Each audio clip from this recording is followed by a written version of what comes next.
to yourself. It is not something that breaks within you. It is the way that you form. So people will give you all kinds of advice, like just put yourself out there and go to therapy and heal from your trauma and be kind to yourself, be self-compassionate. But that doesn't work if you've got core trauma, because you can't go back in time and change things. So what can you do? Hi, Dr. K. I was abandoned at birth and have problems with my adoptive parents. My adoptive mother says that my adoption was a mistake and that it would have been better if I died in an orphanage. I feel that these events still affect my life in many ways, and I'm trying to fix this, including with the help of my therapist. In stressful situations, I feel broken and unwanted. I feel no inner strength. Any criticism throws me off balance. In the most difficult periods, I am flooded with helplessness. I cannot speak or act. And with all this, I can't sympathize with myself and feel sorry for myself.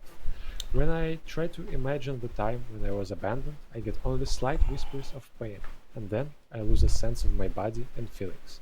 And the only thing that is left is a paralyzing fear that if I continue to dig, I'll face immense amount of pain. The therapist says that being abandoned at birth is the reason for all this. But I don't understand at all what can be done about this trauma if I don't remember these events. I can't go back to a time before the trauma. So my question is, what can I do about this trauma without having a memory of the event? Okay. This is incredibly hard to deal with. So let's kind of go over a couple of the features that I think are really, really, really important here. So first we have the case of someone who was abandoned at birth, someone who was adopted, and the adoptive parents said you were better off dead. Okay? So this is brutal. So then what happens is not only is there this problem, but then this person, so I want y'all to understand this, okay? So these are events. These are bad events. But then these events create a human being who's been conditioned, right? To any time they encounter criticism, they feel It creates a mind of a human being that is okay, or yeah, correct. It is a human being that is conditioned to. helpless. They are unable to think or act, and they are unable to do things that we would normally expect humans to do, like be able to sympathize with themselves, be able to feel pity for themselves. And then I think many people has this problem of not being able to sympathize with themselves. Honestly, myself, before I have treatment and medications, um, I don't know that you can sympathize to yourself, empathize to yourself. I didn't even know that.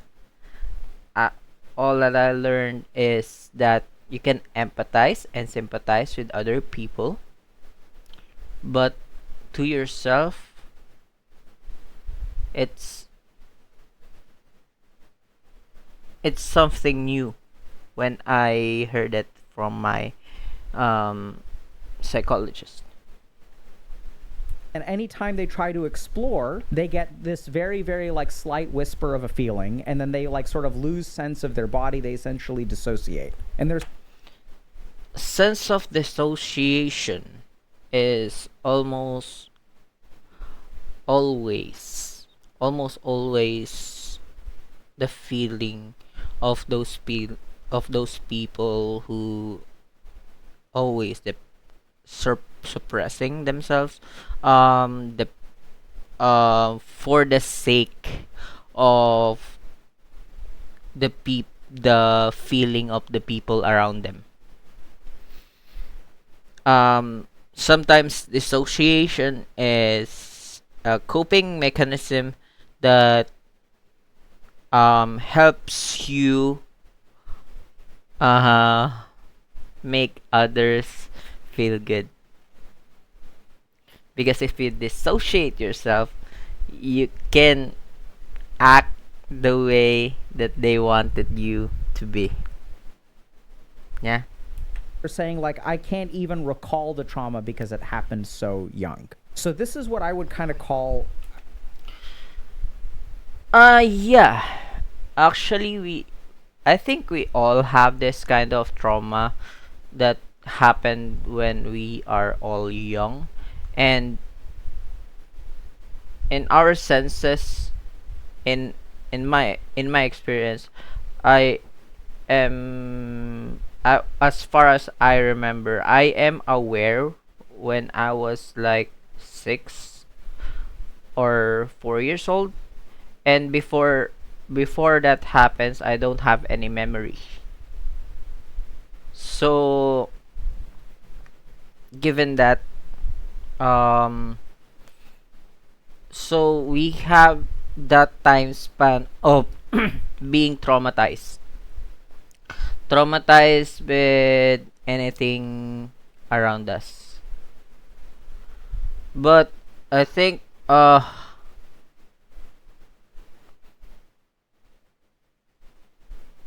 I think that what builds a person, um like to be stronger, or to be um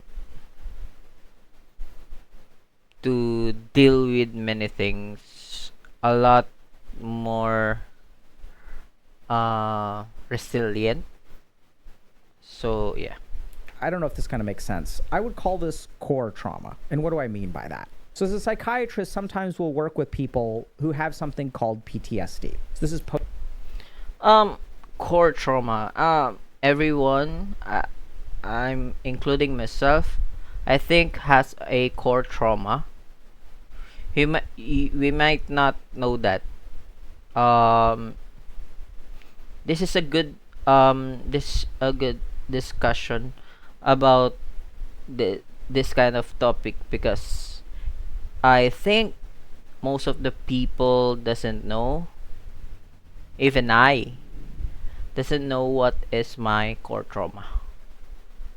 post-traumatic stress disorder. And post-traumatic stress disorder is when you have a human being who forms normally, right? So you have a nervous system, a cognitive system, an emotional system, a internal dialogue that is generally speaking healthy. And Internal dialogue, uh,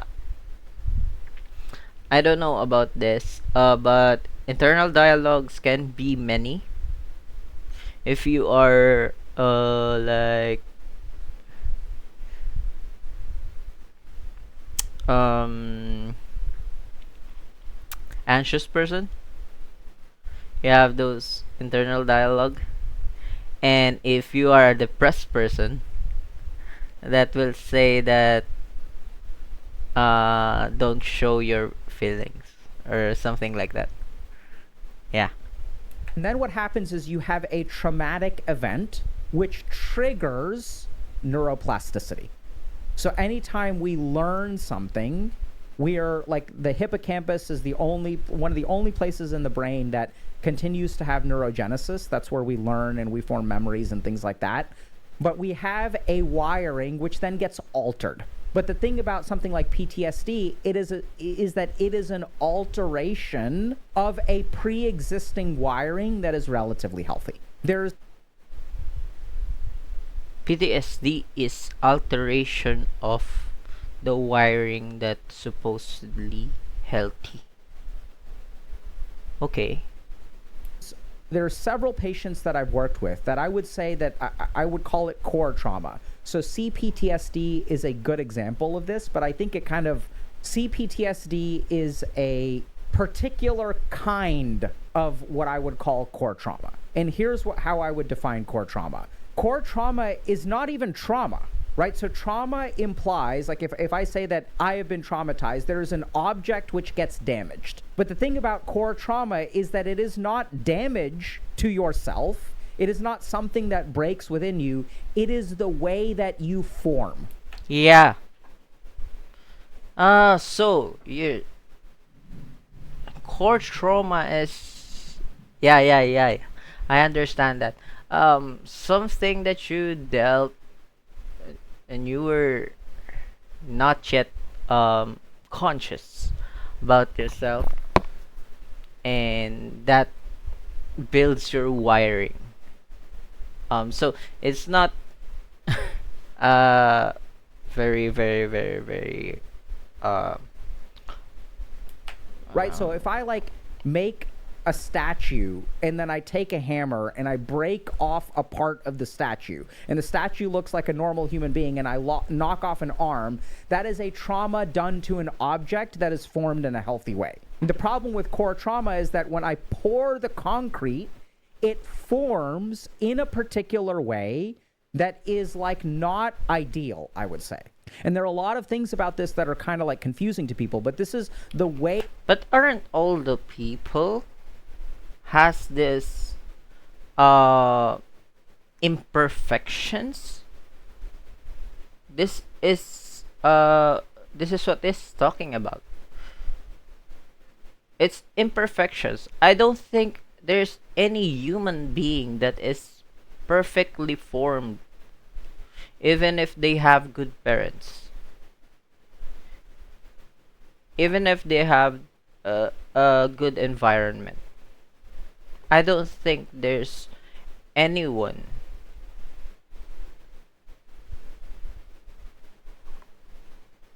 That you are baked.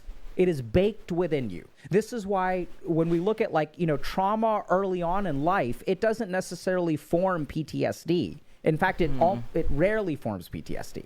Most of the time, what trauma does early in life is leads us to personality disorders. Hey y'all, if you're interested in applying some of the principles that we share to actually create change in your life, check out Dr. K's Guide to Mental Health. And so we start by understanding what literally is meditation. How does experience shape us as human beings? How do we strengthen the mind itself as an organ? And so by understanding our mind, we understand a very, very simple tool, a crucial tool that we have to learn how to use if we want to build the life that we want to. So check out the link in the bio and start your journey today. Right? And what is a personality disorder? So let's talk about this, okay? We're going to be a bit technical because we got to be technical here. I want y'all to understand, like, this is like definitions become important, okay?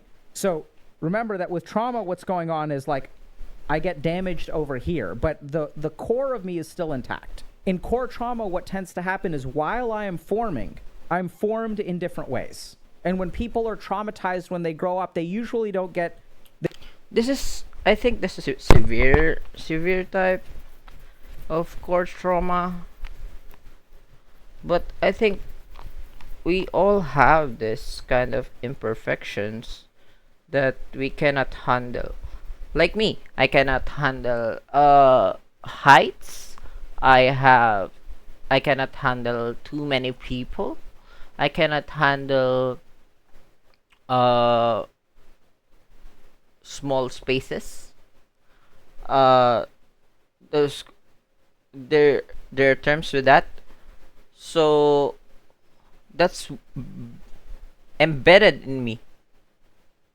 Those were my imperfections. So I don't think that having that core trauma is if we um think of, if you look at this image, I think this is a severe type of core trauma. But yeah, I think we have that little core traumas around ourselves that forms imperfections to ourselves. Yeah. They don't get they don't develop PTSD. What they develop is often personality disorders. Now, that begs the question, what is a personality? Like, what is a personality? Let's be technical about it. Let's be precise. A person... Just a moment.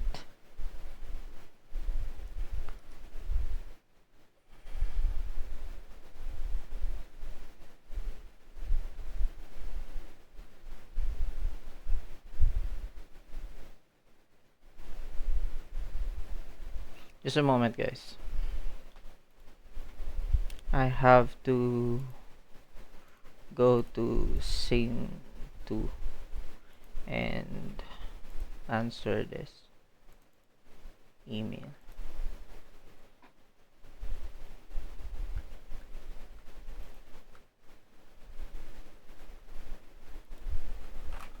Hello?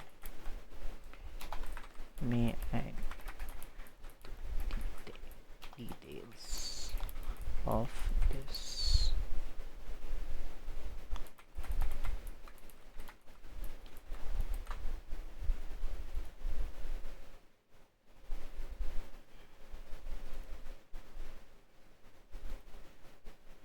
So just you know, guys, I'm not a full-time streamer.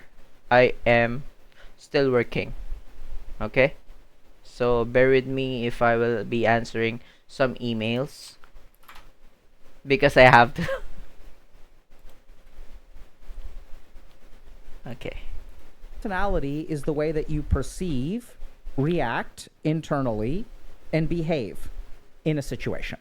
So, for example, this is simple, okay? So let's say I take person A and person B, and both of them go into a job interview where the interviewer is disrespectful, right? The circumstances that you're in are identical in both of these situations.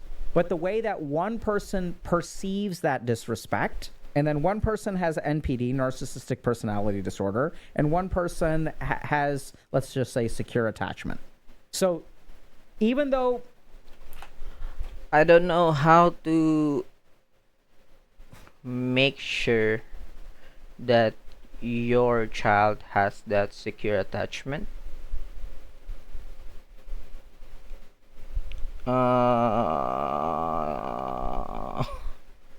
Yeah. Maybe I have to dig deep about that because I'm a parent and I think I know what I'm doing, but these terms are things that I didn't know how to imply. Okay. this situation is identical, one person, the NPD person, will think, oh my God, this person is trying to be mean. They're an asshole. They think I'm pathetic. They're trying to make me feel bad. And if y'all have, like, make me feel bad is a great example of how, like, wild the perceptions of people with NPD are. So if you're like a normal human being and you deal with narcissists, what you'll find is, like, you'll do a completely ordinary thing. Like, you'll do something stupid, like crazy. Like, oh, I went to a birthday party and I got a nice gift for my friend whose birthday it is. And the person with narcissistic personality disorder will come to you and they'll say, why are you making me look bad? You got them such an extravagant gift. I have these kinds of maybe workmates that when I do the job perfectly, they will make me look bad for doing it perfectly because they will think that the measurement of the developers will be higher and they will look bad by just doing the bare minimum. And that sucks if many people are like that.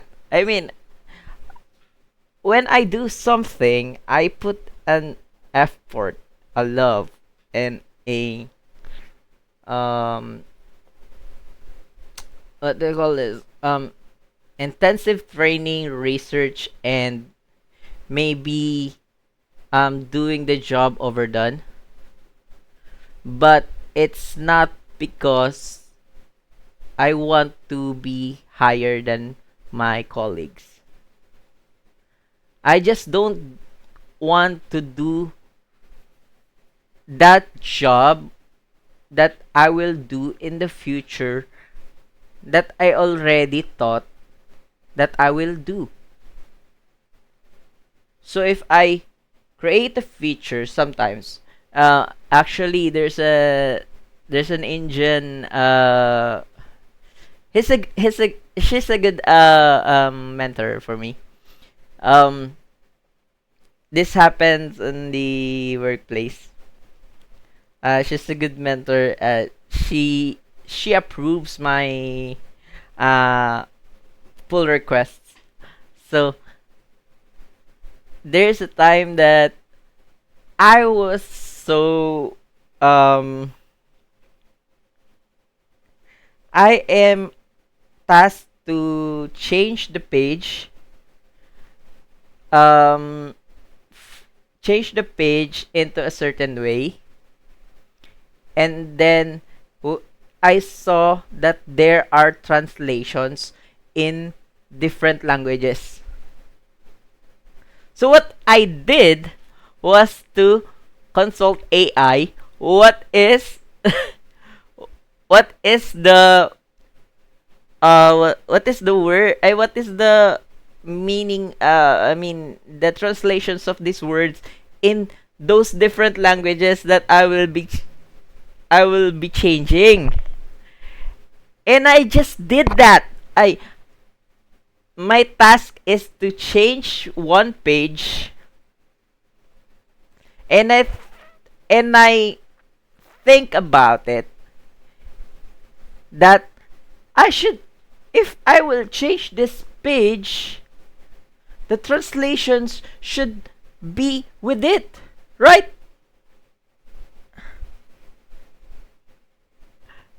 So and then she asked me, why did you why did you do this uh translations? Uh, why did you do these translations? They didn't given the business team didn't gave the the words that we will be using here, and maybe they will think that there is a language expert in the developers. That's a funny interaction with me and her, and I said that okay, I'll just delete it. I will stick to just English and just yeah. Actually, you're doing great, but the thing is, you did something beyond, or maybe unexpectedly good, or the future proof the the feature that you were asked to do so. So that's why she called me and start on laughing. We both laugh on that, and maybe they will think that the devs are multilingual. They might ask us how did we know this stuff, and yeah, that's just my experience. Let's continue. I got them a less extravagant gift. Why are you making me look bad? They perceive your actions in a polluted way. If you're securely attached and someone is mean to you in a job interview, maybe you think, man, maybe they're having a bad day. Like maybe this person is just having a rough day. Holy crap. The way you perceive the world changes. And then this will lead to a variety of internal reactions. I don't think secure um secure attachment is what you call that kind of person. I think you call that person um empathetic, or maybe understanding. Um if you perceive other people telling you shit, and you just don't took it personally, or don't took it to yourself, I think it's more on you understanding that they may have a bad day. I don't think it's about secure attachment. I think it's about being more mature, or being more empathetic, or being high in EQ. I think that's how it is.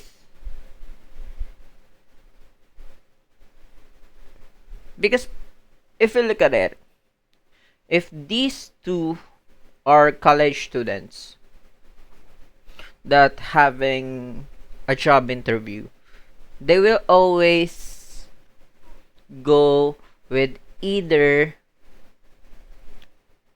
um I'm I am not good enough. I am I have to It's either I am good enough, or I have to um be better at talking to them, right? Or a narcissist person will say, ah, this person is an asshole. Though these are the three things. If you are a college student, I mean, graduated college student and applying for a job, these are the three scenarios that you will experience. This is how I see it. Let's have some compassion. Let's get angry and try to be insulted. And there's one thing here that is missing. Someone has compassion, someone is angry, someone is pitying themselves. Insulting towards them, and then this leads to behavior. Actually, let's call it an insult the behavior. Now I'm going to insult them back, and I'm going to ask, how was your day?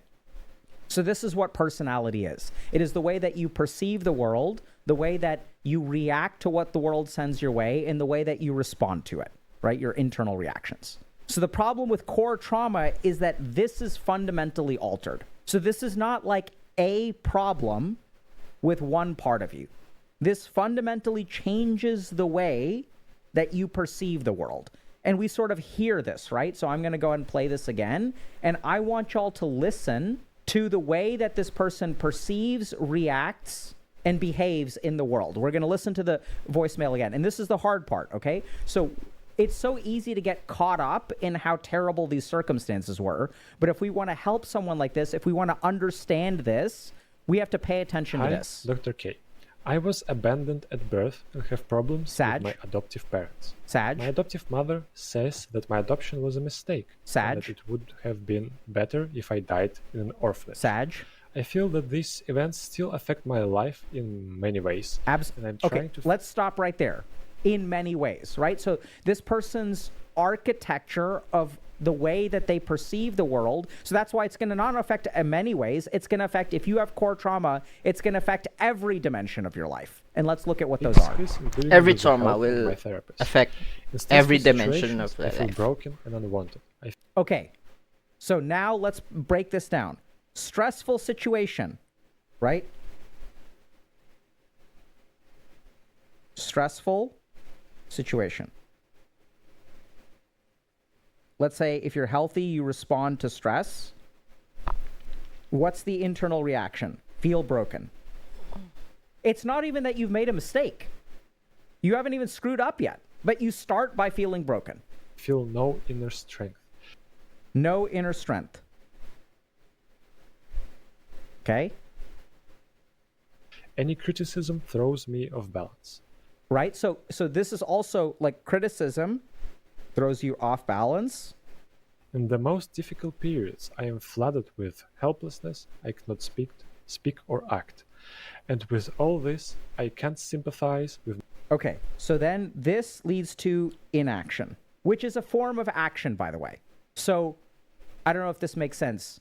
Freezing, holding still is an act, right? So when I'm an animal and there is like, let's say like I'm a gerbil and there's a snake nearby, I'm going to freeze. That's actually an action. So freezing is an action. Myself and feel sorry for myself. Can't feel sorry for yourself, okay? When I try to imagine the time when I was abandoned, I get only slight whispers of pain, and then I lose a sense of my body and feelings. And the only thing that is left is a paralyzing fear that if I continue to dig, I'll face immense amount of pain. The therapist says that being abandoned at birth is the reason for all this. But I don't understand at all what can be done about this trauma if I don't remember these events. I can't go back to a time before the trauma. So my question is, what can I do about this? Okay, great. The question is, why didn't you ask your therapist about it? You have your therapist with you. If they say that this happens because of this, then ask them, what can I do? What can I do with this? I don't think any therapist will say that, no, you can't do anything about it. You're built that way. I don't think any doctor will say that. That was cruel. That's cruel. That's cruel. What can you do about the trauma? So we're going to talk about it, okay? Okay. So this sounds really bad, right? And let's be honest, it is. But there's a lot that can be done. And if we want to do the right thing, we have to understand like what's going on. Right? So this is where like the simplistic explanation of, when the therapist says this is all due to your trauma, they're 100% right. And that feels really insufficient because you can't go back in time and change things. So what can you do? The thing that insufficient here is you not asking what can you do when you are in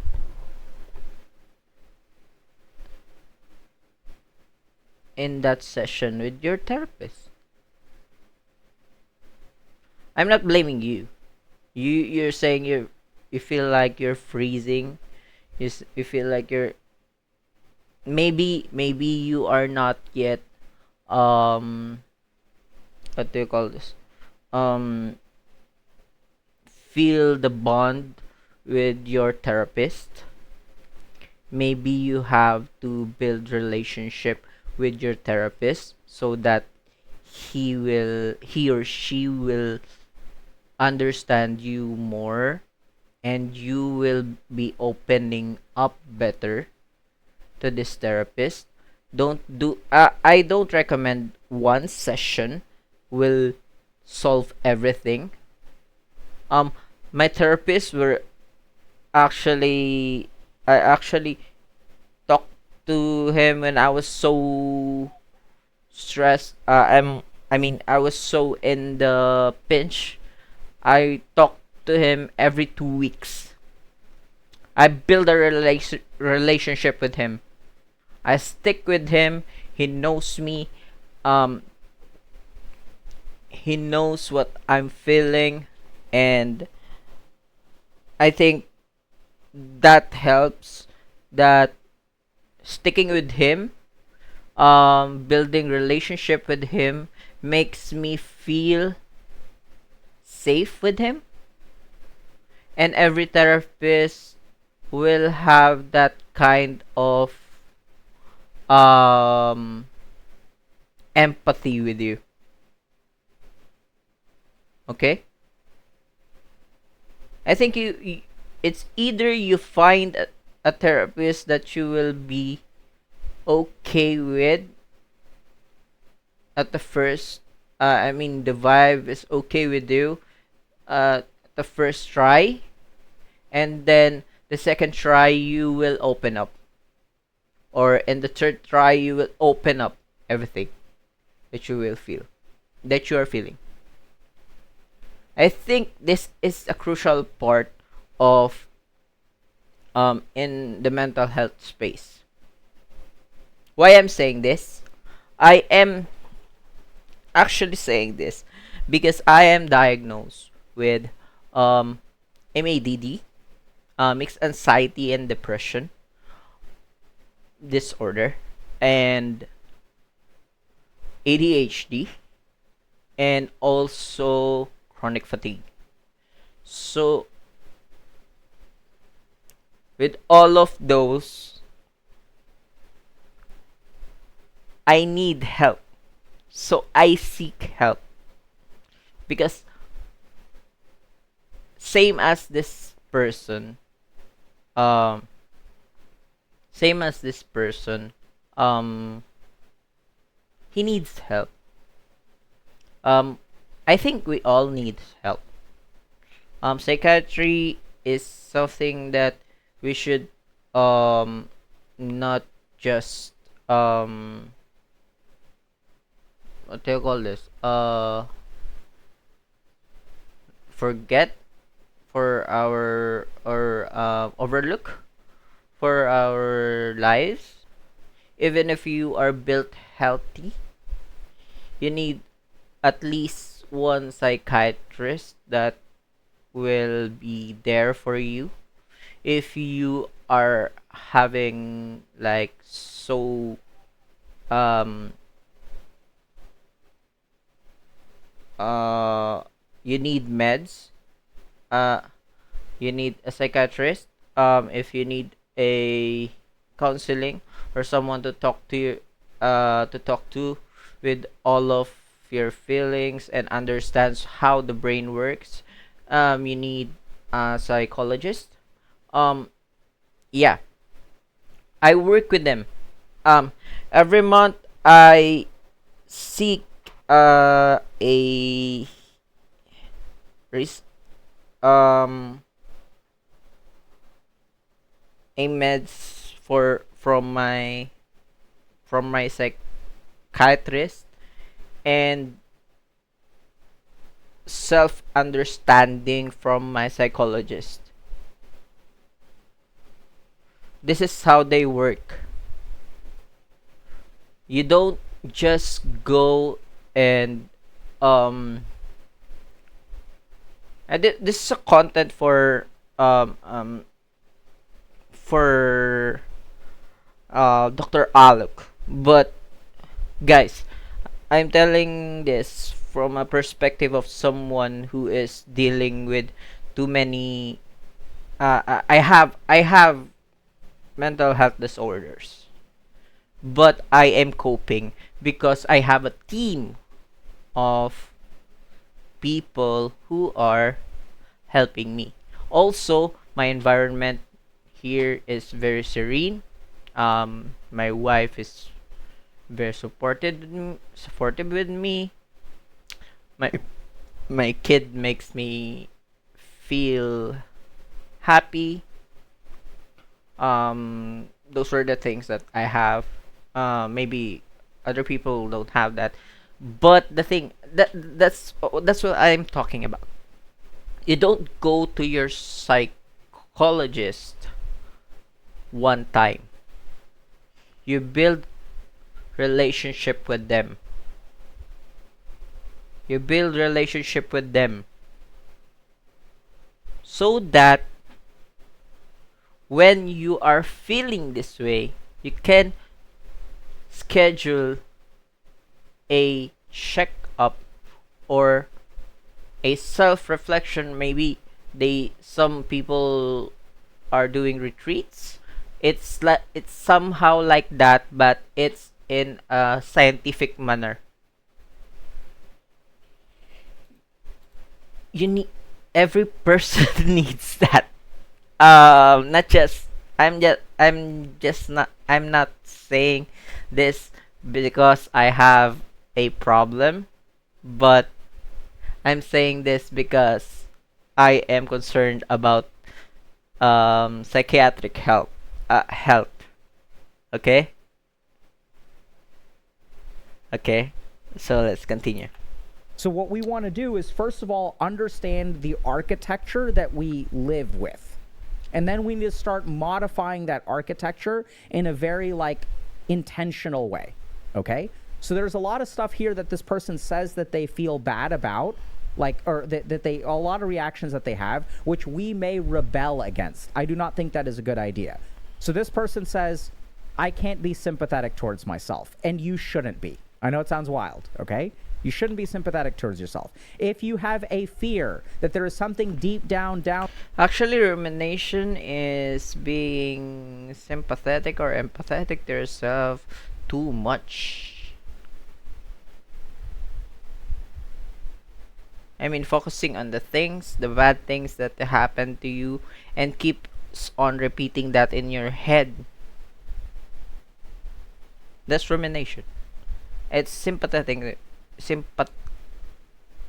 to yourself or empathizing to yourself too much. down there, and you there's a ton of pain, you are right. You are correct.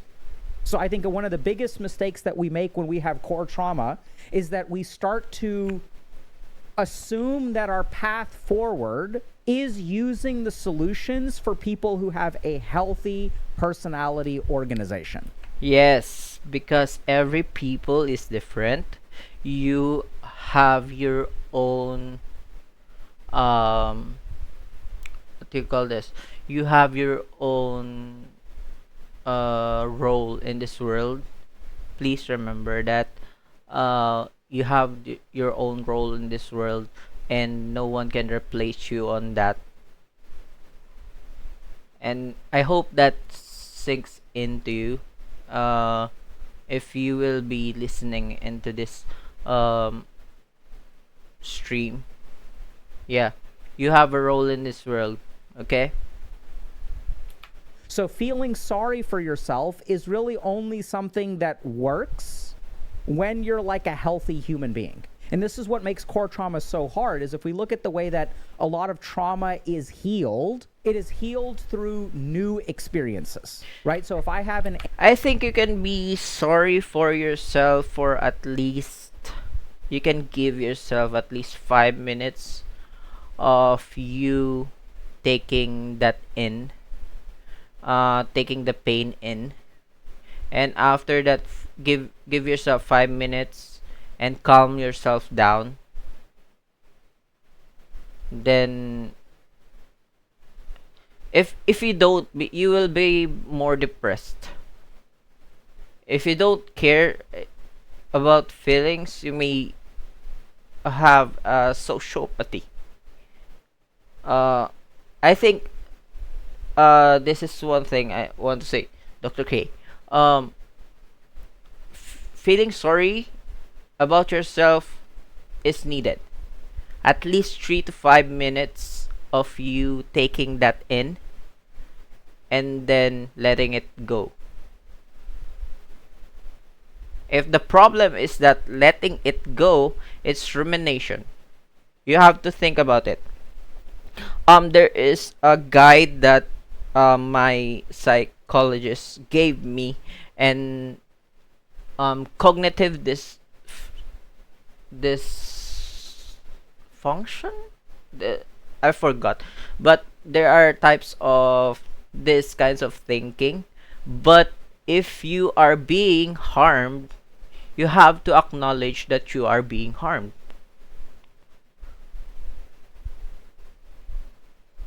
Okay?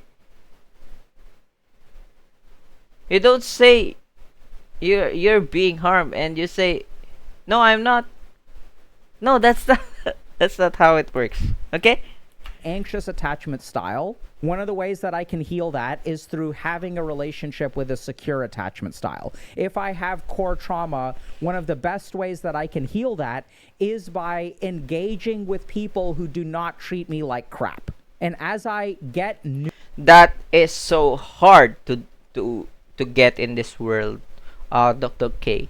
This is reality. We can't assure that our friends or our peers or our environment will give us that kind of opportunity, that we will be in the place that people will not treat you like crap. Of course, there will be one or two that we will treat you like crap. This is reality. There is no zero chance of you being shielded by your peers. especially today. It's hard. It's you telling him to have like a rate of lower friendship rate. It's hard for men to have friends these days. It's hard for men to have friends these days. When I left the band, oh when I left the band, before I left the band, I have 4 comrades that always been there for me. And then when I left the band, they treat me like I disappeared. The only people I can talk to are those people that I built relationship that is not in my circle.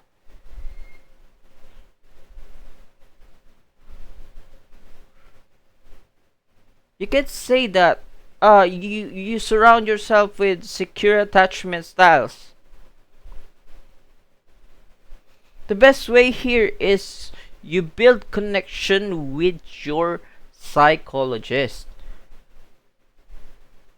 It's because that is the person who has the secure.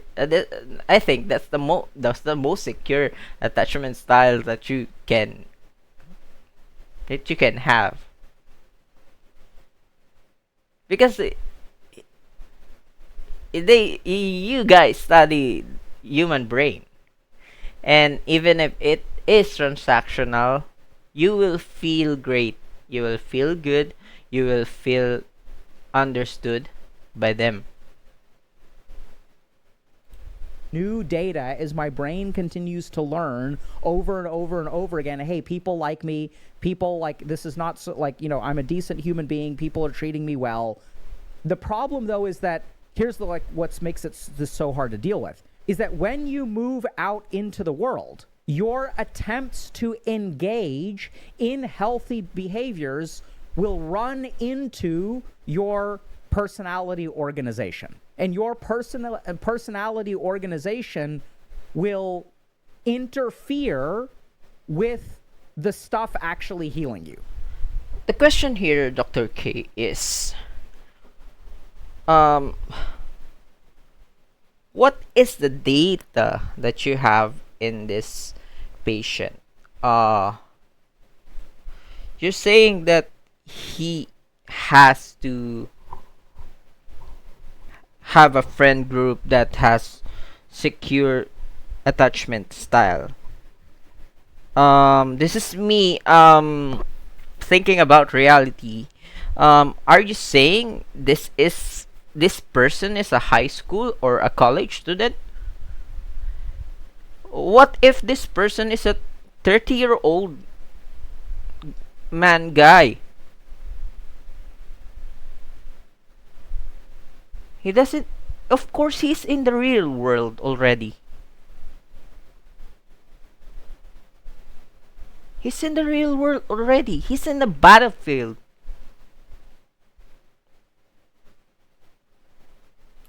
Right? So this is what makes it so hard.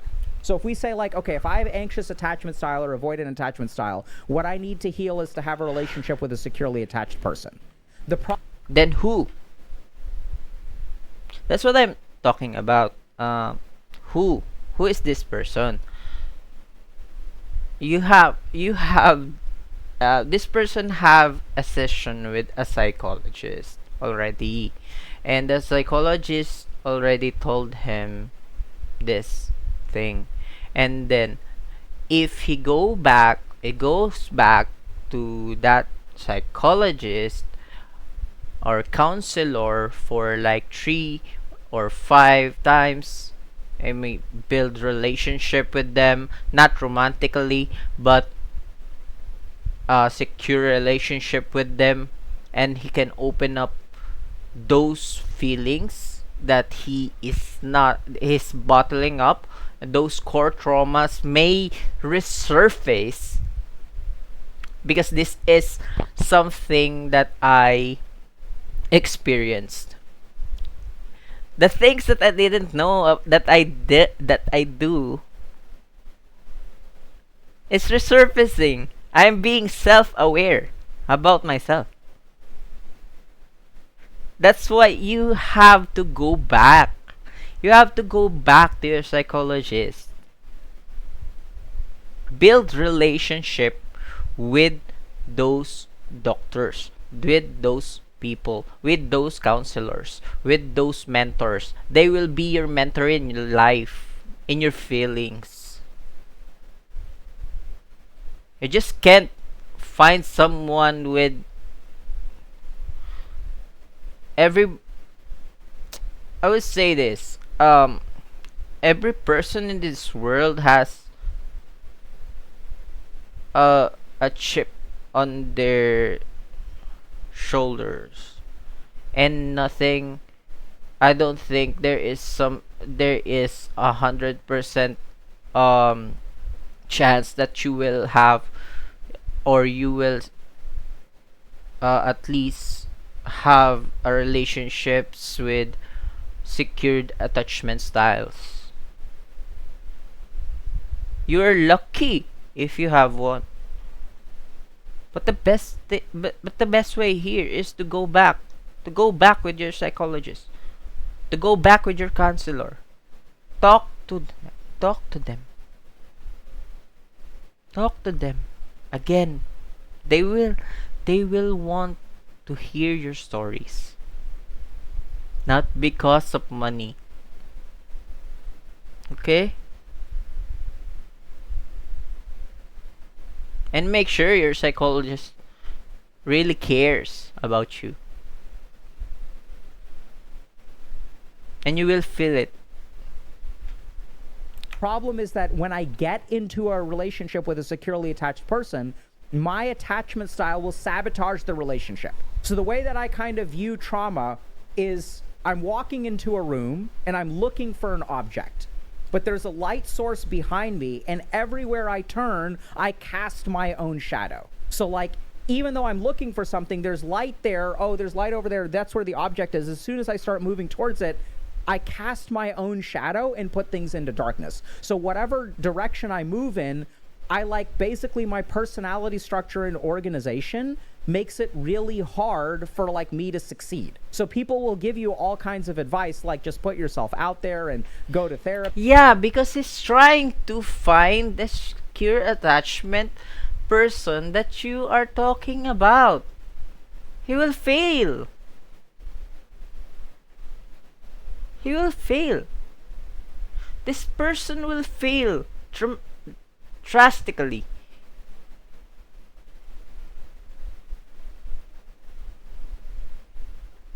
He needs help from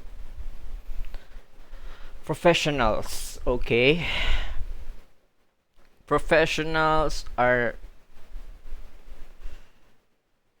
more driven not by money but by feeling. This mostly a vocational work. This is help for the society. I believe that that field you are in is wants to help the society, and you telling him this is not helping because you are getting a shortcut. The best way, you laid out every facts, you laid out every architecture, you laid out everything, okay? But the thing is, he's asking you what he will do next, and you are giving him a generalized answer.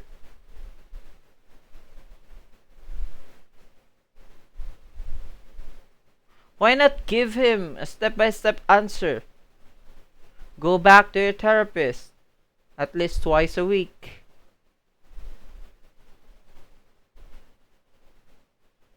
Maybe you will feel good about yourself. Maybe one trauma and another will resurface and will be solved. You will be self-aware that you're scared of this, that you are, and how you will cope with this. You're doing a shortcut here.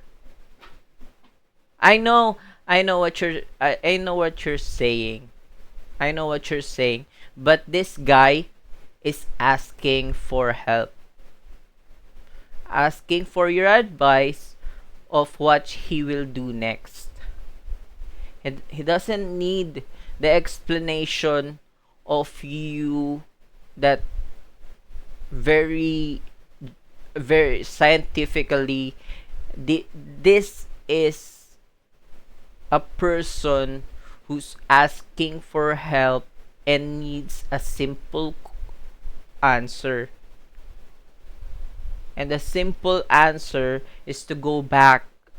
Go back.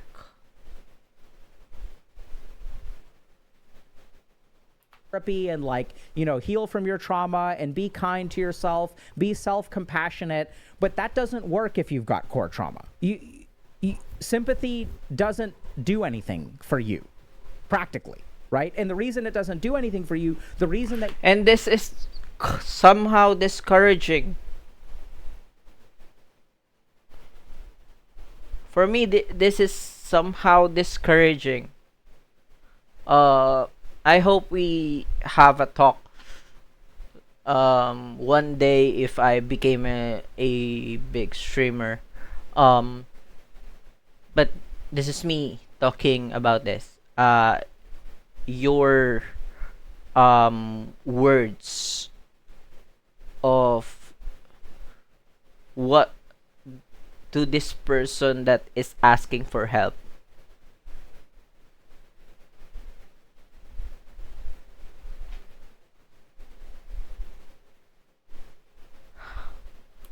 You are wired this way is because you are wired for survival. So I want y'all to imagine when a child grows up in an environment where they're an orphan and their adoptive parents say that it was better off if you died instead of got adopted. How do you think that that child wires to survive, right? Sympathy doesn't get you anything. Inaction is actually protective. So when mom or dad says, hey, you should have died at birth anyway, and you say, no, I shouldn't, or the child goes to school one day and you know, they do something really, really well, and a teacher says, hey, you did a great job, child. Dr. K, you're talking about generalization. I know that this will help a lot of people. But if you are pertaining to this person that given you a message, you should be focusing on this person.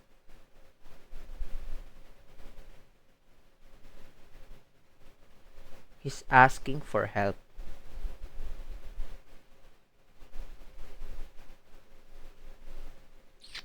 He's not asking to be content. He's asking for help. And then child goes home, is proud, shares their pride with their mother or father or whoever who's like a toxic fuck. And then toxic fuck says, you're never going to amount to anything. So how is this person forming? They're forming to be survival oriented. That the smaller you are, the more you just exist, and you exist in a corner, the less notice you attract, the less drive you demonstrate, because demonstrating drive means like people will be aware around you, right? If you start doing something, people will be aware. And if they have a toxic attitude towards them, they're going to try to shut you down. This is why we have this response of feeling helpless right here, right? The paralysis, the inability to act or think. That is because acting or thinking helped you. It was your, inaction and not thinking helped you. And this is also where we get to dissociation. The moment that you encounter pain, I want y'all to understand this is really important. There's this principle called hemispheric lateralization, which is when the emotions in our right hemisphere get way too big, we cut off communication between the left hemisphere and the right hemisphere. Emotions trigger dissociation. And this is like really important. Dissociation is probably happens to a certain degree in animals as well. So when you have an animal that is playing dead and trying to survive, and what'll happen is predators don't eat dead animals. And the reason they don't eat dead animals is because dead animals are full of bacteria and rot. We only want to eat things that are freshly killed because lions on the Serengeti don't have access to refrigeration. So one of the best survival strategies for animals is to play dead. Now, when you play dead, a lion knows on some primitive level you could be playing dead. So what does it do? It scratches you. It bites you. It tries to trigger a reflex. If it can inflict pain, then you will twitch. And if you twitch, I know you're alive, you're going to get eaten. So what happened is, this is some fascinating research on catatonia about this, where what the brain does to survive is triggers a dissociative response. Because if the emotions are too high, if the pain that we feel is like will trigger a reaction, what we actually want to do is shut down and freeze. So these are the responses that it triggers. So this is the problem, is that you're wired for a particular goal, which is to survive. Not act, not build anything, not be healthy, not even care for yourself. That's not the goal. And not even open to listen to this very, very, very subjective way of helping.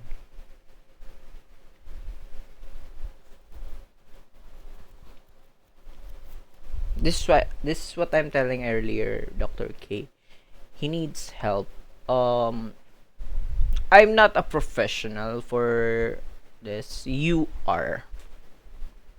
But the thing is, I am a person who is just like him,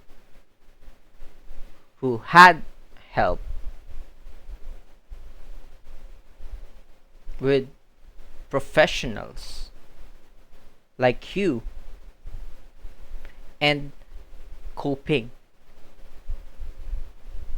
This is me talking talking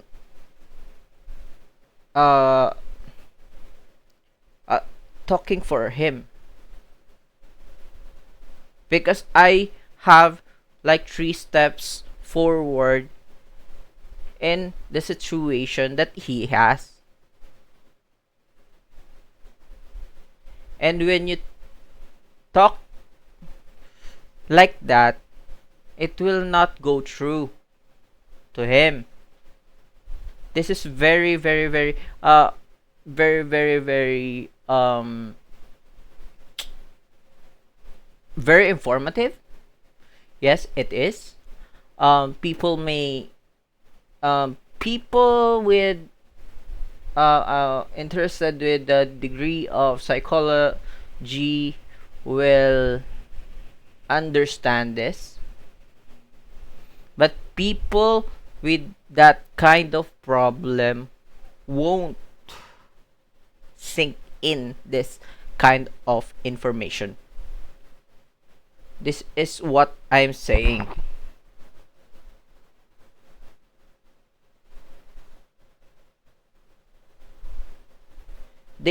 This person doesn't need those illustrations, but he needs help. He needs an illustration of what is the first step, what is the second step, and what is the third step.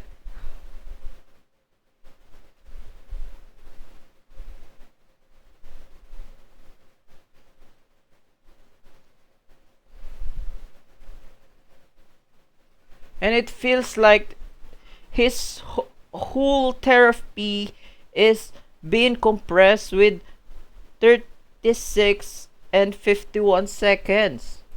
The goal is survival. Now, the problem with this is that, once again, once we try to fix this, things won't work in the same way. Like, being nice to yourself, self-compassion, like, doesn't work. Like, you're not worth being compassionate towards. You don't even know what compassion really feels like. You don't know what it feels like to receive compassion. You don't know what it feels like to give compassion. And that's not... And that's why you have to go back to your psychologist. This is why you have to go back and have a good relationship with your psychologist, because they will help you. And you will feel the empathy, the sympathy, the understanding, the good relationship with a secure attachment style. See? Not your fault. It's that if we sort of think about it, right, so we know that there are some critical periods of development for things like language. So if a human infant doesn't get exposed to language by a particular time, it's going to be incredibly difficult for that child to ever learn how to talk. Now, the good news about a lot of this trauma stuff is that this is not permanent. So you missed some of those key developmental milestones, which is going to make your life really hard, but it doesn't mean that you're screwed. It just means that the standard solutions that work for other people, like self-compassion, don't register for you because your brain doesn't know what it's like to feel compassion, and it doesn't know what it's like to give compassion. Because you know how to give things by receiving them.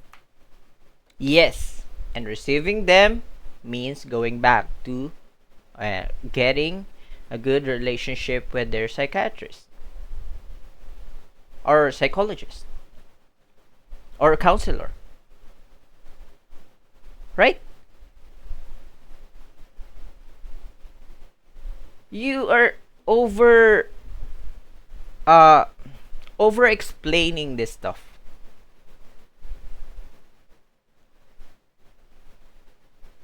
The question he has is, what should he do in his life? What is the next step? That is the questions that you should be answering. I know you have too many terms, too many things, too many words to explain and why is this happening. You are going into why is this happening.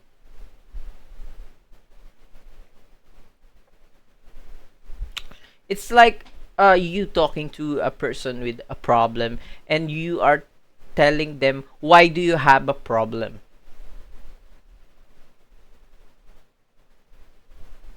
It's not gonna help them.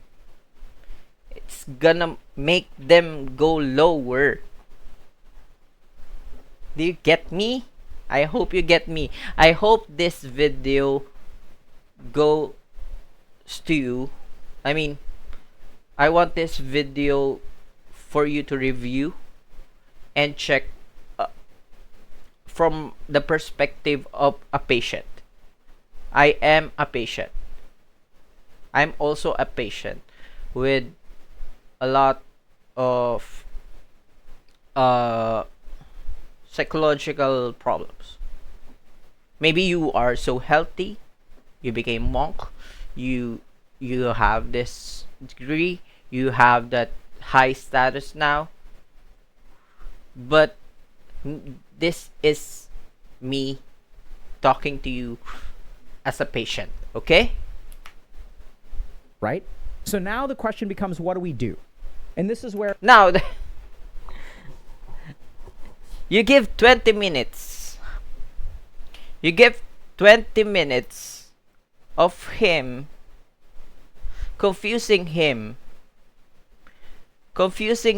of the stuffs that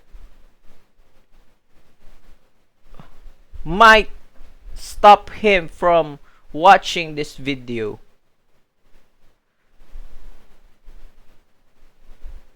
And then you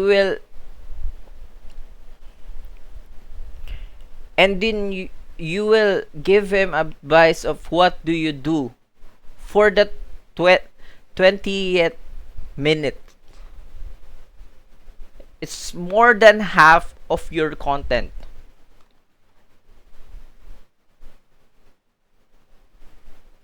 This person needs this and not those explanations.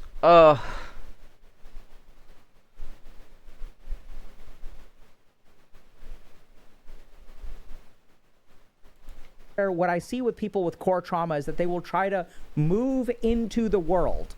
But as they try to move into the world, they sabotage their own efforts. And this is a good example.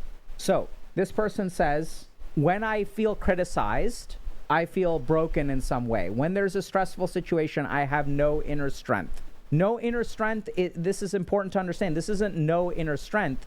This is a nervous system that has wired you towards inaction. It is going to actually make you feel weak. It doesn't want to give you strength. It says, when stressful, do nothing. This is our survival strategy. We become a turtle, right? So the turtle, like when a turtle gets attacked, it doesn't stick its flippers out, exert a lot of strength, and start like flapping its turtle flippers around. That's not what it does. That's not the right survival strategy. So this needs to be rewired. And the way that we're going to rewire that is really, really, really scary. But this is the axis that when I work with people who have core trauma, this is the axis that they usually really struggle with. But if I had to say in a nutshell, and if you guys, by the way, want to step by... In a nutshell. And the step-by-step is on his guide.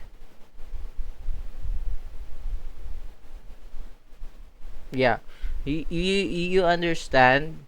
Do you understand what I'm saying? step process of how to do this, check out Dr. K's guide.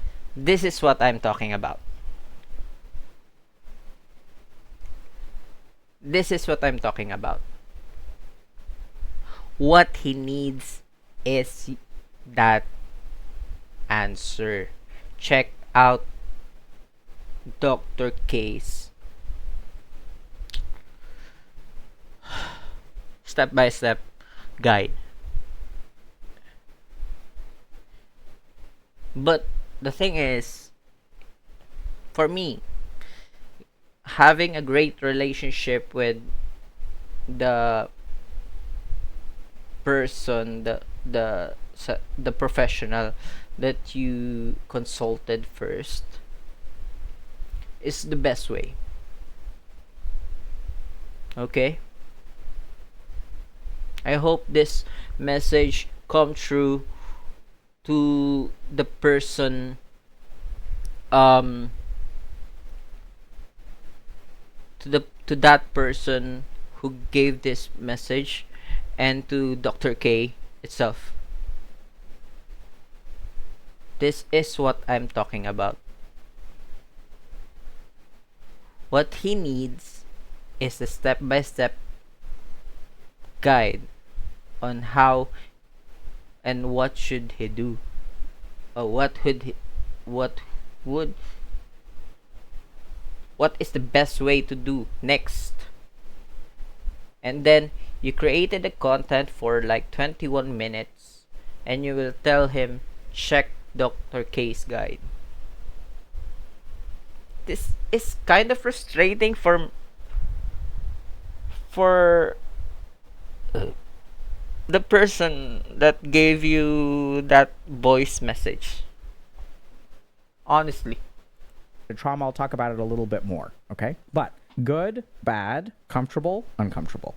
So, what I tend to find works incredibly well, basically like bird's eye view, is to move from this axis to this axis. People who are traumatized will ping pong between good, or people with core trauma, let's say, and bad. So they try to move towards feeling good and away from feeling bad. Makes a lot of sense, right? So what we tend to find is that people who have a history of trauma are more prone to addictions, will have more avoidance motivation. Now that may sound like a weird phrase, because isn't avoidance the opposite of motivation? No. From a neuroscience perspective, you can be motivated to avoid things. And y'all understand this, right? We try really hard to avoid things. We will go out of our way to avoid interactions with certain people, places, or all human beings. And oftentimes what happens is when you have an issue of core trauma and you don't feel good on the inside, you will try to feel good. So you'll go towards things like dopamine, drugs, video games. So we're trying to move away from bad into good, which makes perfect sense. But oftentimes this gets us stuck. Now the next thing is what should we do? And this is where I think the axis that we want to move from is comfort to discomfort. And when I work with people with core trauma, what I find is that things that normal people find good is what makes you uncomfortable. So with core trauma, here's what happens. We have all these scripts. We have all these reflexes: dissociation, helplessness, inaction, pushing you towards neutral, pushing you towards neutral, pushing you towards neutral, because what we know is safe. So here's the crazy thing. We look at this and we say, oh my God, this person, there's so much pity, so much pity, so much pity, right? Abandoned at birth, adopted. You better off if you died rather than got adopted. Now, I want y'all to think about this. If a human being can survive that, that's really hard to survive. This implies an endurance of 100. And so your safe zone is where you have an endurance of 100. Even though things are really, really hard and really, really bad, you know that. You lived through it every single day. You leveled up so well with inaction, with a sense of helplessness. These are familiar to you. And this is what's really crazy about human beings and animals in general. Life prefers that which it knows and can survive to that which is uncertain. The devil I know is way better than the devil I don't. Right? And that makes sense from a survival standpoint. Even if this is bad, if I know how to survive this, I'm going to take that every time. And here's the other reason why people with trauma hate taking risks, hate putting themselves out there. So if I grow up in a world where my mom is bad and my dad is bad and I get bullied, and that's bad. So this is bad, bad, bad. What do I imagine the rest of the world is like? When my core caregiving figures, when the people who are supposed to look out to me are people who treat me like crap, what do I imagine? What prediction am I going to make about the rest of the world? My original parents abandoned me. My adopted parents told me I'm better off dead. What do you think the rest of the world is like?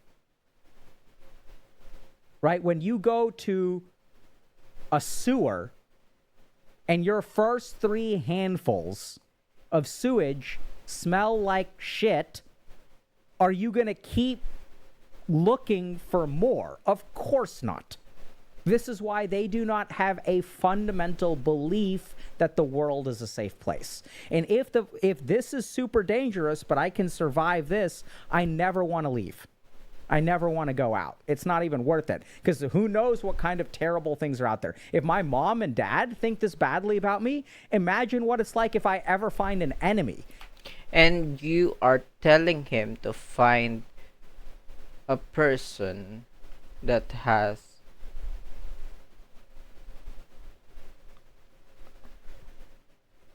what do you call this? You said secure attachment style.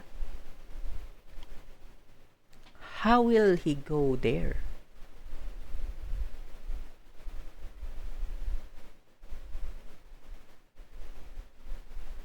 Okay. If this is my family, what are enemies supposed to be like? This is terrible. Y'all get this? This is incredibly logical. And this person's therapist is right. All roots back to abandonment. But rooting back to abandonment doesn't explain the layers at which this exists. So there is a fear of the unknown. There is a tendency towards inaction. There is a suppression and dissociation of internal experience. And this person says this, right? They say that if I explore the trauma, there's going to be a ton of pain. What's the point? To heal. I want y'all to understand this, okay? This is not about what the person says. This is about their brain. What experience does their brain have of healing? Healing is, if you've got core trauma, healing is something that happens to other people. How on earth is this brain supposed to value healing when it's never experienced it? When you get adopted, your parents are supposed to love you twice as much to compensate for the injury of adoption. from the injury of being given up. And when your parents hurt you way more, like, what are you supposed to do? No wonder you don't have sympathy for yourself, because you have no idea what that is. So I think you've got to abandon all the things that work for other people.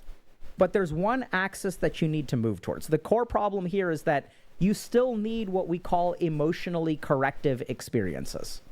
Your brain needs new data. It needs a data of like, oh, I can heal. Like, here's a little bit of healing. Oh, cool, this is possible. It needs some degree of sympathy. Then you'll have sympathy for yourself if somebody else expresses sympathy for you, right? If you want to How? stop suppressing and dissociating, you have to do one of two things: experience the fire and survive, or experience something good on the inside. Can we do like go back to your therapist and feel the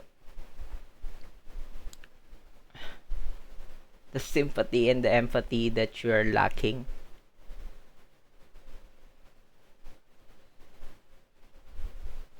Can't we do that? Do we need to gamble in this cruel world? Do you really think this life of a person is worth a 50-50 chance? I don't know if it's a 50-50 chance anymore. It's you technically saying him to go out again.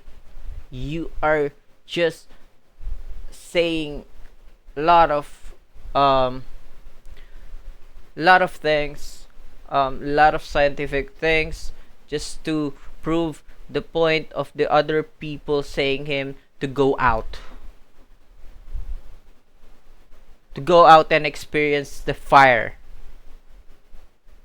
That is something he always heard from others.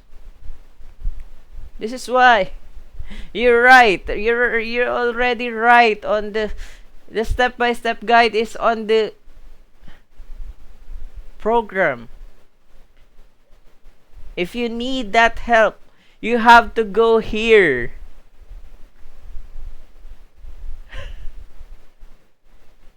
Or go back to your counselor, psychiatrist, psychologist. Or come on. And since we dissociate, we turn down the volume on everything, which makes it really hard to have good experiences, which makes it really good to have really winning emotional experiences. We can have dopaminergic experiences. Nucleus accumbens is completely intact. That's why we gravitate towards addiction instead of fulfillment. So what do? Move towards discomfort. When I work with people with core trauma, oftentimes what happens is they'll have opportunities for corrective experiences. But the corrective experiences don't feel bad, they feel really uncomfortable. When someone tells you that they love you, you feel uncomfortable. When someone tells you that you're doing a bad job, you feel bad, but you don't feel uncomfortable. You're comfortable with bad. That is the crux of the problem. And you are uncomfortable with good. This is the crux of the problem. And in order to have those correct... I just want to share. This is how my psychologist approach my problems. He built a relationship with me to make sure that I trust him, and he has a secure attachment style. He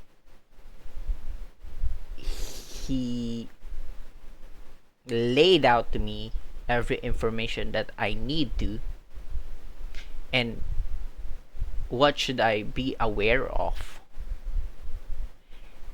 and then that leads me having um self-awareness before I go out again in the wild. Because you don't you don't go out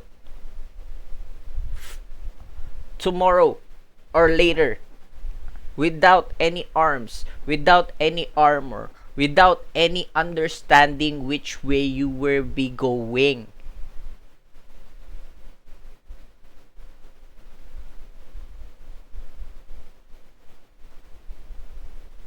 I hope this message is something that you won't uh take negatively, but this is a person who is also struggling and having some help. I am an embodiment of a person who has help. So I am in that situation of this guy who can't do anything and will be fucked up in my whole life, but I refuse to and call some help. I even call the government because I became suicidal.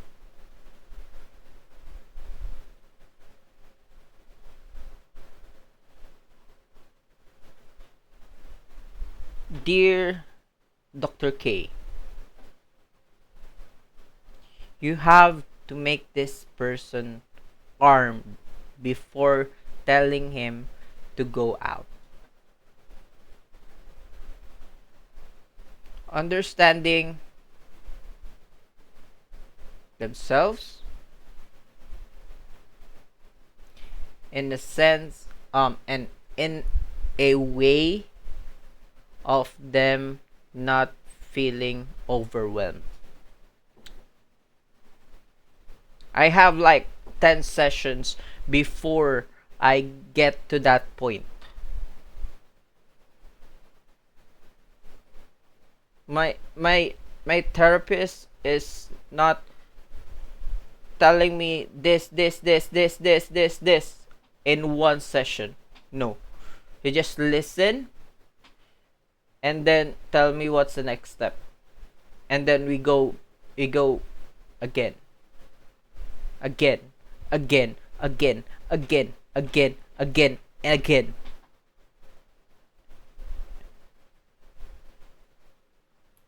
Experiences from the rest of the world, what you need to do is be able to move towards discomfort, survive discomfort. So this is where I think that this is kind of like a mixed bag, but if you look at ashrams, so what you'll find is that if you look at like spiritual organizations, churches, cults, oftentimes very wounded human beings come there and they find solace. Now, this is sort of a double-edged sword because when you look at these places like churches, religious places, meditation, communes, cults, whatever, these places are rife for predators who can prey on abused individuals. But that is, I want to say, the exception rather than the rule. Most places, like if you go to a meditation center, when I go to ashrams and things like that, like most people there are not abusive. And what I like about some of these centers, like a meditation center, for example, you got to be careful because the possibility of abuse is there and it attracts sociopaths who are looking for victims. So that's absolutely a very real risk. It's different. Reciprocity and connection, but those come with their own problems like politics. And that starts with usually neutral, repeated experiences as best as you can find them. So join an art club, join a meditation center. This is what we also try to provide in therapy. So when you go and sit with a therapist, my goal if I'm a therapist of someone with trauma is the trauma is going to rear its ugly head. They're going to have fear of abandonment, be neutral. Compassionate, stable, neutral. that is within you comes to our amygdala, when it comes to our social circuitry, all of these things are striving towards something. That's how you know fundamentally when something feels good or One point. Um, you have to every stream you have to explain those um explain those part of those brains, what are they, or try to simplify it. There might be people that first time on watching on you. feels bad, right? We have all of these internal signals of hunger and thirst to help us alleviate that, to feel love, to feel good about ourselves. Even though this is this person's experience, there's a part of their mind that says, this is not right. I need to change this. How do you even know? Because you don't even know what right is. You've never had an experience of it. That's because it's baked into your genetics. Last thing that I'll say is, I built this trauma guide specifically to go through step by step of This is what he needs.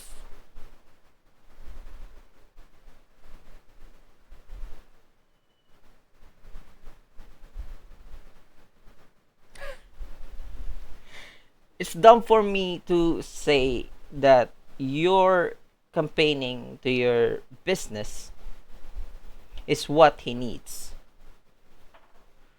But this is the simplest answer that I can give. This the question asked should be answered by specific answer. And this person needs. Look how long did it take? 34 minutes and 10 seconds. how to do this process. How to rewire your physiology first to reduce your autonomic instability, right? So your nervous system is calm. That will alter your emotions, because if your nervous system is calm, your emotions will change. If your emotions will change, your experiences start to change. If your experiences start to change, your emotions will alter your cognitions. Your cognitions will alter your experiences. Your experiences, as those start to change, will alter your identity.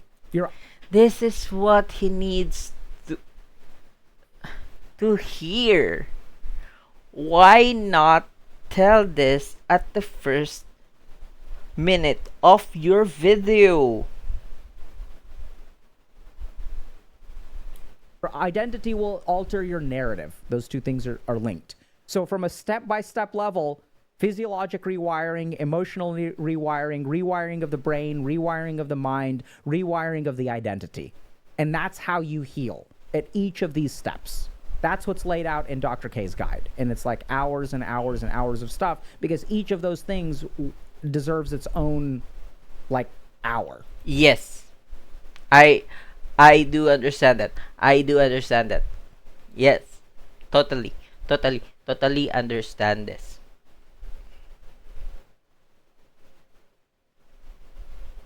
But what I can't understand is the answer you laid out to him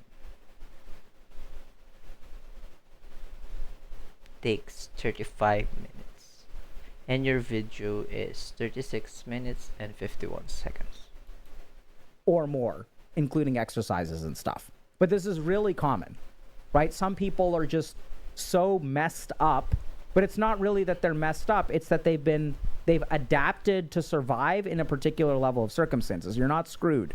And the challenge is that you have been altered on so many levels, fundamental cognition, physiology, the way that you react to things, that it can feel overwhelming. And people will say, put yourself out there, find love, go to therapy, heal, uncover all of your emotions. They'll tell you to do all these things, have compassion for yourself, but those things are going to be inaccessible to you, which is totally fine. You can get there, but you can't start from like a neurotypical kind of place. Make sense? Someone saying like, yeah, put yourself out there is like, how? Exactly. Right? So putting yourself out there, it's about understanding that. yeah, putting yourself out there, but before putting yourself out there, be armed. fix the things that you can, um at least wear the armor and understanding. You need to have training first before going into war. Okay? That discomfort is the direction you need to go. It's not about just putting yourself out there. It is that discomfort makes you feel unsafe. But discomfort is where you will find the data that will alter the way that you see the world and the way that you live. Hey y'all, hope you enjoyed today's video. We talk about a bunch of topics like this. I hope you will enjoy my reaction video. I will